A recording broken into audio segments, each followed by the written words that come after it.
What's up YouTube, Dale here from Zephyr, and today I am bringing you the third version for the Ryuu update, and this time it is Ryuu Dinomorphia. Now Ryus, however you want to call them, the idea is that they support dino, sea serpents and worms. I've already shown you a version with Invoked, I've shown you a version with Sword Soul, and now I'm going to show you a control version using the Dinomorphias. Massive shout out to Matthew as well, but because of Matthew, I'll be able to show you a 2-card combo at the end of the video that ends on a pretty impressive board that can really combat your opponent just from a very simple 2-card.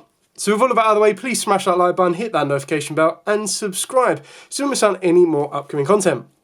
Diving headfirst into the profile, you start off with the Dinomorphia, so we are going to be playing free Freesia. Now this is your main normal summon of the deck. This is the one that's going to get everything going for your Dinomorphia side. You do have a bit more synergy as through the Ryuu kind of cards, you are able to search out the Freesia, but then there are other ways that you need to be able to get to it. If your opponent tries to stop you getting to it, this is still your main card, which is also why we're playing as a bit of a preview, triple Fossil Dig to help you get to it. Now you don't have to play Fossil Dig, but it's one of them ones that I feel if you already see the Freesia, you can actually just go Fossil Dig to search you out a miscellaneous, and that will just give you protection for the Freesia. You can play a little bit more that utilises the miscellaneous in this deck. You can start playing double Evolution Peel, 1 Ultimate Conductor Tyranno, and of course the Archosaur. In doing so, you can also set up an additional effect for your Ultimate Conductor Tyranno, but that kind of gives it a little bit of a different play. I'm just really using Misk as a bit of protection, and then for grind game later on, I can use Misk to banish itself plus more dinos in order to get another Freesia from the deck. It's doable, I'm not saying it's the only way you're doing it, but it just kind of shows you that you want to play as many ways to get to your Dinomorphia engine as possible. The other dinos we're playing is the 1 Diplos and the 1 Giant Rex. Now the Giant Rex is part of the 2-card combo. Not that you want to hard open it, but the way that it works is you actually search out the worm, you send the Sea Serpent, and then you banish the Giant Rex from the deck. In doing so, that then summons Giant Rex to the board, and it allows your end board to add either a Lagia or a Dolka off of the back of the combo. I'll show you that at the end of the video, but that's the main reason you're playing the Giant Rex. Yes, it is technically a sub-brick because you don't ever really want to open it, and if you do open it, it does make the combo, that particular combo to get you to your Lagia a little bit dead because you need to get it banished, but that's just kind of the risk and rewards of playing it this way. You can cut it out completely, but the exact same kind of applies if you do play Ultimate Conductor Tyranno and double Evolution Peel, and of course an Archosaur, is if you hard open any of those cards, it kind of makes the combo a lot worse. Then of course moving for the rest of the Dinomorphia cards, we are playing at Triple Frenzy. Absolutely love the artwork on this card, really wish we could get this as a secret rare or higher, but the idea is this is your ideal trap card to go to. We've then got 2 Domain. You can play 3 if you want to. I honestly don't feel you need to heavily rely on it. Frenzy is your ideal card as that's what's going to get you into your Rexstream, which is your ideal Dinomorphia monster from the extra deck, as that is your technical walking, talking, skill drain monster. Frenzy is the one you want to duplicate with the Kentagina, and that's of course going to be allowing you to get Kentagina plus a Rexstream to the board, and that's why your end board is going to be so powerful. The difference between the Dinomorphia version and the other version is they are still slightly combo now that we've added the new cards into it, but they also are massively control. Yes, of course, a card like Frenzy and a card like Domain, when they're sending cards from deck to the graveyard, they can very easily be ashed, and that's where the Ryu's kind of come into play, or the Ryuge's come into play, is because that's when you can set up a Varudras to protect that card from being stopped that way. You can, of course, naturally play Solemn Strikes if you wanted to. I went with more of a hand trap heavy lineup, just so that I had more of an option that if I do go second, I still have a way to slow my opponent down, stop them, rather than just having to go, right, okay, cool, set 5 and really hope you don't stop a Frenzy. The other Dinomorphia cards we were playing is the 1 Sonic and the 1 Intact. These, of course, are other ways to help you protect your plays going further forward. So the Sonic helps you stop a spell or trap card, which you do need to be massively aware of, because obviously with Dominus Impulse running around, that is a card that's going to be more prominent to stop your Frenzy, because technically we now have like 6 copies of Ash, because you've got the free Ash and the free Impulse, which will hurt the Frenzy play. And then of course you've got 1 Intact. The idea behind this one is this is when your opponent activates a monster effect, while you can try Dinomorphia, pay half your life points, negate and destroy that monster. Of course you can then still play strikes, but what I do like about the secondary effect to this one is whenever you take battle damage this turn, the damage taken becomes half your life points at that time, and then during damage calculation, when your life points are 2,000 or less, if you would take battle damage, you get to banish it from the graveyard, and you don't take any battle damage that turn, so from that effect, that attack. So it's another way of making sure you don't get killed, because the one thing with Dinomorphias is they burn through their own life points more than they do letting your opponent burn through their life points, so you just need to make sure that they don't negate your Rexstream and swing, basically. Moving on to the Ryu cards, we are playing, of course, triple Mustafa, pretty staple on all this one. Triple Rising, again, pretty staple. This is kind of your equivalent of Fossil Dig for the Rui. Keep in mind, of course, you do need to be very, very careful. Dry and Lockbird is running around. That is a card that will cause you issues. Freezer does set, so that's not a big issue. But if you do go for Rising into the Mustafa, that's when it gets a little bit tricky, because straight away, if they draw you there, your turn for the Rui kind of elements do stop. The exact same if you hard open up the Mustafa, activate the Mustafa, search out the field spell, again, it stops, because then you can't activate the field spell to search out all 3 pieces, because you search out 1 piece, send a piece, and banish a piece. So we've then got double Hackfire. Now the reason we play double Hackfire, of course, is we want the worm wins. This is obviously going to be your one-sided macro. Now I say one-sided, it basically is a macro during your opponent's turn anyway, but it does send any monster sent from the field to the graveyard during your opponent's turn is banished instead. So you do need to be a little bit careful, but it is specifically only going from the field to the graveyard, so most of your cards are going to be either XYZ materials, so they're not going to be going to the graveyard, sorry, they're not going to be banished anyway, and then everything else, if it does get banished, something like the Hackfire will actually trigger the effect if you already have a Hackfire banished. The Hackfire is obviously the one you can banish it from the hand in order to grab you the worm wins, and then that just gives you the macro. You don't need to control any particular type of worm or Rui monster in order for this to be that one-sided macro. The only benefit you get is if you have a level 10 worm, or of course you've got a level pendulum Rui monster, it gains the additional effect to have a quick effect to return the continuous to the bottom of the deck, and then reduce your opponent's attack to 0. So we've then got 2 Kaiva. Now you could consider playing Kaiva at 1, but the reason I'm playing this at 2 still is because I feel that if I already hard open up the Freezer, I want to go down the direct route with the Kaiva, where it can actually directly get me into the Worm Wins plus the Vrudras. You do get a little bit greedy if you go down that route, but the idea is if I've already opened up the Kentagina, I might as well search out a Kaiva, and then you still need the 1 to be searched from the deck as well, or summoned from the deck as well for the back of the field spell. You do play, of course, the accompanying continuous spell card for the Dino Domain. Now, this one gives all your level 10 or higher, the original types of Dino, the additional effect that you spin back a continuous, place the Rui continuous spell card you control to the bottom of the deck to negate the activation of an opponent's monster effect. Obviously, that's more beneficial with an Ultimate Conductor Tyranno, as it is a level 10. Anything else is really just going to be giving it to the Kaiva or the Mustafa. The one that I am trying out at just at 1 is the Enver. Now, this is a little bit risky because we're not playing the continuous spell card, purely because it's the least effective of all of them in this particular build.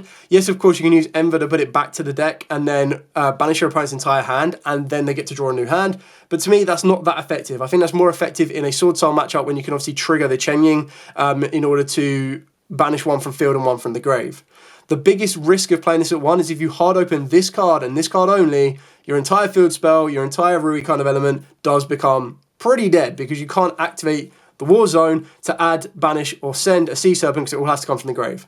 So it's a risk and reward that I'm trying to play right now by cutting the engine down. It's one of the ones that I want to bury this card, and if I see it, I'm in a bit of trouble. You can, of course, still play it too. You can play the continuous spell as well, but there's no real way of recycling the Embers back to the deck, so that is the risk and reward.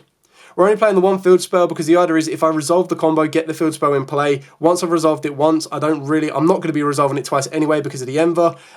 So from that point on, you just used it, you destroy it off of the back of the Mustafa, you get the second continuous spell card, so you're going to end your board on a Domains and a Worms, and then you're kind of building from there.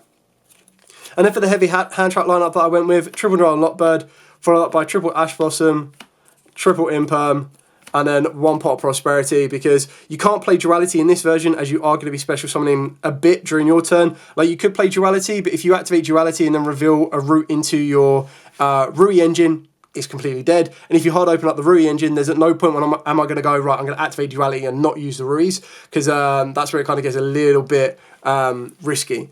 So you can change out the hand traps if you want to for stuff like Judgments and Strikes. Personally, I'm not going down that route because I feel that with the Rui kind of cards, I'm going for a protection of my plays more through them than I am through the Judgments and the Strikes. But they are still cards that you can utilise if you want to, and they are cards you can consider for the side deck. I will also show you a demo side deck at the end of the video as well, so you can kind of get an idea of what you'd be looking at when you're trying to put this deck together and taking it to a competitive environment. Moving on to the extra deck. So for the extra deck, we are playing 2 of the Rextrum. This card's absolutely insane. Again, love the artwork on this one. This is your main boss monster from the extra deck for the Dinomorphias. So it requires a Dinomorphia fusion monster and then 1 Dinomorphia monster. Your opponent cannot activate the effects of monsters they control that have attack greater than or equal to your life points. By the time you get this card to the board, you should be on 2,000 life points, and you can activate the effect to make your life points 1,000, and that just means it even harder for your opponent to start activating their effects. You also get a quick event to pay half your life points. The attack of all monsters your opponent controls, currently controls specifically, become equal to your life points until the end of this turn. And if this card is destroyed by battle or card effect, you get to special summon a level 6 or lower Dinomorphia monster from the graveyard. The most important one, not the strongest one, but still the most important one, is Triple Kentagina. Now, this one requires 2 Dinomorphia monsters with different names, which is why it's the easy one to get off a domain, but Frenzy still gets to it as you want to, because then you can go Kentagina, duplicate the Frenzy in the graveyard, and get you the Rexstrom.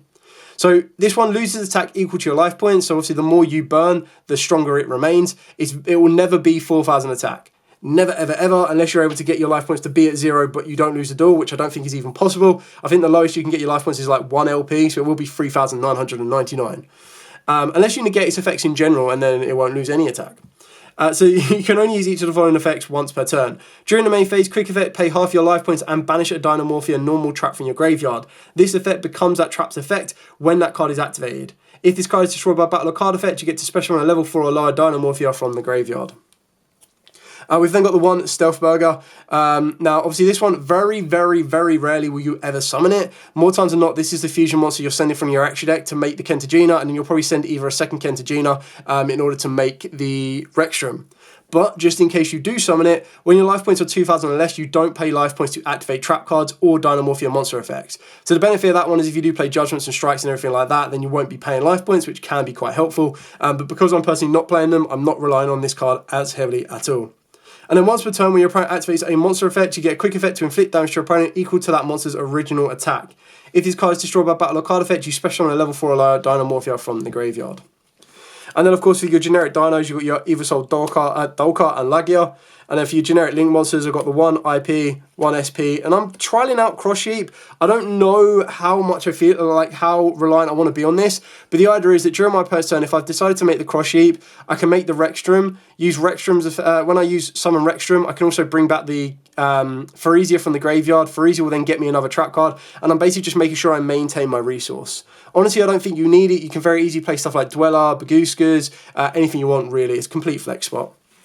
And then for the XYZs, we're playing the 2 Varudras. Obviously, this is the card you're going to be summoning off of the back of the Ruis.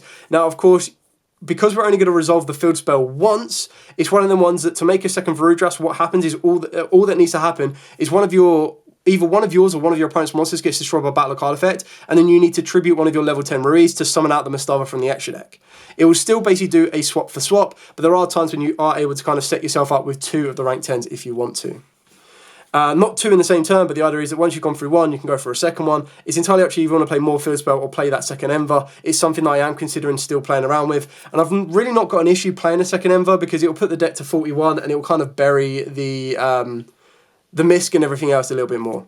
And the last 2 XYZ we're playing is the brothers in the form of Zeus and Typhon. Typhon is just one of the ones that if you bait your opponent out like no tomorrow, you don't mind ending your turn on a Typhon. You just got to be very, very careful because if you make Kentagina and her attack is not less than 3,000, she won't be able to activate her effect, and your Rexstrom won't be able to activate the effects as well. So it's one of the ones that you kind of need the continuous effect that your opponent cannot activate the effects of monsters they control, rather than the activated effects. So this one is, let me just double check this, while it has XYZ monsters on the field, neither player can activate the effects. So what you do is you could still get the Rexstrom to the board. It will still mean, because it's a continuous effect, that your opponent cannot activate the effects if their life points are less than.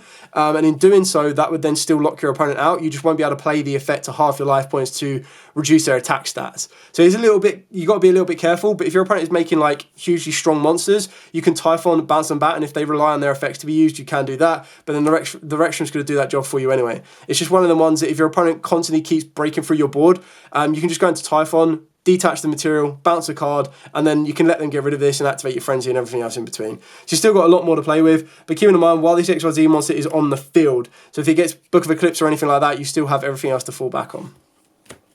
So that's it for the entire main deck and the extra deck. Now I'm going to show you the side deck. So for the side deck at the moment, I'm pretty much just on board breakers in the form of droplets because I want to be going first, but then if I do end up going second, I need to be able to break a board and then set up my back row in order to protect me. So droplets, evenlies, D-barriers, for the only card that I am if I do go first, Duster, 2 Storms, and then 3 Fluoroses.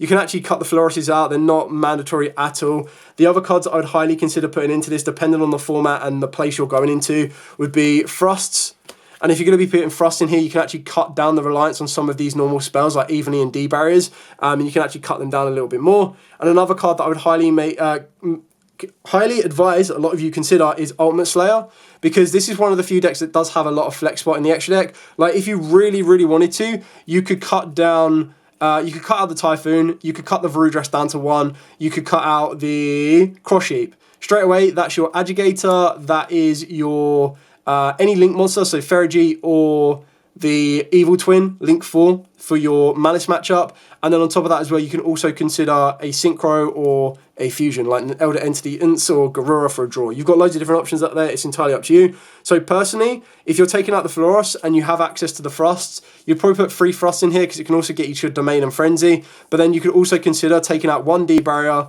probably take out 1 Evenly if you wanted to, and you could put in 2, you'll probably take out a Frost if you wanted to as well, and put in 3 Slayer, just because Slayers are going to be that effective if you're going into this Malice format with Ryuu-Ge as well. It's one of the ones that you're really going to want to consider, because that's going to have allow you to help you break some boards.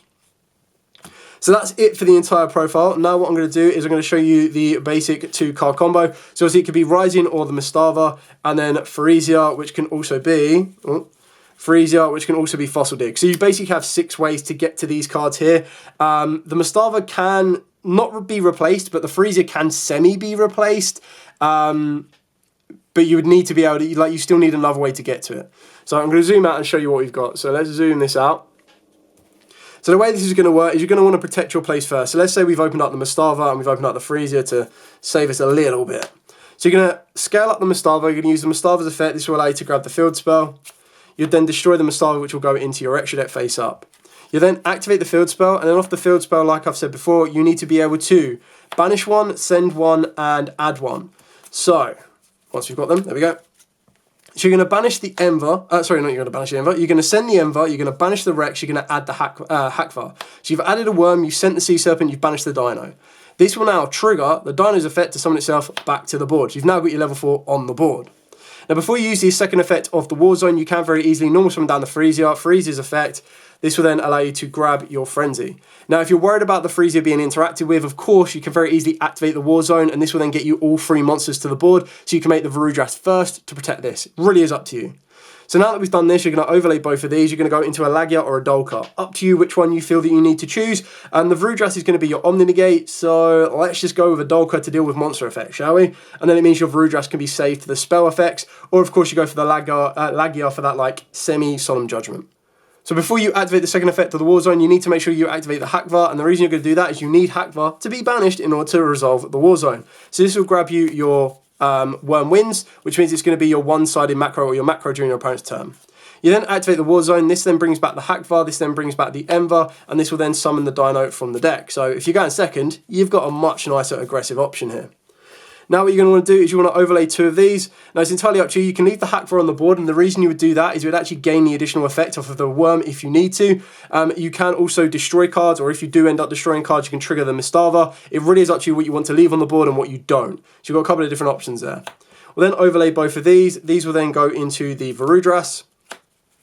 Leaving one of these on the board, because then that does mean that if your opponent does destroy any of your cards or you destroy any of their cards, you'll then be able to trigger the Mastava to tribute this off, which can then allow you to tribute off the War Zone, and then that would allow you to get one of the other continuous spell cards. So you're still in a very good position. Okay, so you're going to end your turn here. You're still going to have 3 more cards in your hands. You're good and ready to rock and roll. And then the idea behind this is during your opponent's turn, you're going to activate the Frenzy. If your opponent tries to activate Ash Blossom, you're protected both ways, however you need to. And of course, you've got the Varudress to deal with a spell or trap. Off of the back of the Frenzy, you send 1 from your extra deck, being the Stealthberg, and then you send 1 from the deck. Usually, it's going to be your Diplos. That's your ideal one that you send to the graveyard straight away.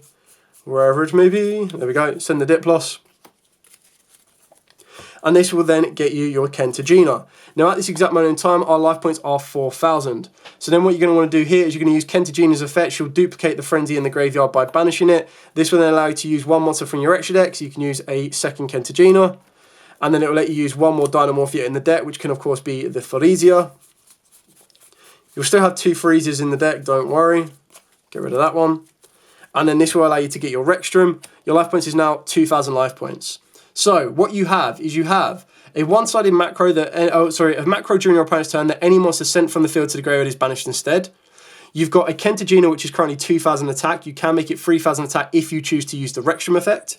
Your opponent cannot activate monster effects if their attack is less than 2,000. So if you want to activate Rextrum, you can turn it all to 1,000 life points, and then turn your opponent's monster's attacks to 1,000, which means your opponent cannot activate monster effects of 1,000 or less. You've then got your Varudras for the Omni Negate and a Destruction if you want it. You've got 2 Monster Negates over the back of the Dolka, or if you do go down the Lagia route, you do have that ability for the basically Solemn Judgment. And then on top of that is if you destroy anything, because you negate and destroy or anything like that, or your opponent tries to destroy any of these by battle or by card effect, you can activate the Mastava. The Mastava will tribute the Kaiva. The Kaiva would then, or you'll be able to summon out your Mastava going into the extra monster zone. You can use the Mastava's effect. You can destroy the war zone, as we're not going to resolve the second effect of that. This will then get you the Dino Domains. And now what you've added to this entire end board, if that happens, is your Mastava now has the effect that when they activate a monster effect, you get to place a Ryu continuous spell card, either of these, to the bottom of the deck, and then you get to negate that activation. Now, it's not something you absolutely need to, because you're going to be covered with pretty much everything you have here, and your opponent's not going to be able to activate a monster effect. But if you wanted to save this so you don't go down to 1,000 life points and make it even easier for your opponent to attempt to kill you, then you could use the Mastava first, and it really is just situational. But at the end of the day, if your opponent can't break just this board here, and you're 3 more cards in hand, like let's say you've got a Droll or an Ash or an Imperm or anything like that, you're going to be able to OTK and clear the game up the next turn anyway. So, and the best thing about it is if you use Rextrum during your opponent's turn and make this 1,000 attack and 1,000 life points, your Kentajina is going to be 3,000. Come back to your turn, activate Rextrum again, and you can even do it during a damage step. Reduce your opponent's monster's attack to 500 attack. Kentajina is 35, 3k there, 3k there, 24 there, 3k there. Like, that's your game. Not to mention that Kaiva has the ability as well to spin this back and then destroy cards on the field up to a number of different monster types. So you'll have a dragon, a worm, and a dino, so you get to pop 3 cards, not to mention whatever else your opponent might have on their board as well. So that is pretty much it for the entire profile. If you do have any questions at all, by all means, please let me know in the comments down below. I'll be more than happy to answer them for you. I do really like this version. I do feel that it has a bit of versatility in comparison to the rest. I do feel that it can be very direct in what it wants to do, and it doesn't have much flexibility. Like, the idea is you want to be using the Ruis to get you where you need to go, or the Ryu-Ges to get where you need to go, and to protect your Dinomorphia plays. And then Dinomorphias kind of come in with this element of that protection, the kind of skill drain-esque effect. My only issue with Dinomorphias is if your opponent wants to slow play you, technically they probably will. And if your opponent plays any sort of burn effect, as long as the monster effect does not activate on the field, if they play any burn cards, you're in trouble. So you do need to be a little bit careful about the Malice cards as well, because if they're already pre-set up, they do have built-in burn. So that is something you do need to be aware of. Other than that, that's kind of how it works, and I like this version of it. I'm not too sure in regards to the other Dino version. I think the other Dino version is definitely more combo orientated and a bit more aggressive, and you kind of get a bit more use out of Ultimate Conductor Tyranno, but I do feel that this is kind of a really kind of cool option. Anyway, thanks so much for watching. Any questions at all, comments below, more than happy to answer them. But for now, as absolutely always, stay safe, and of course, happy dueling.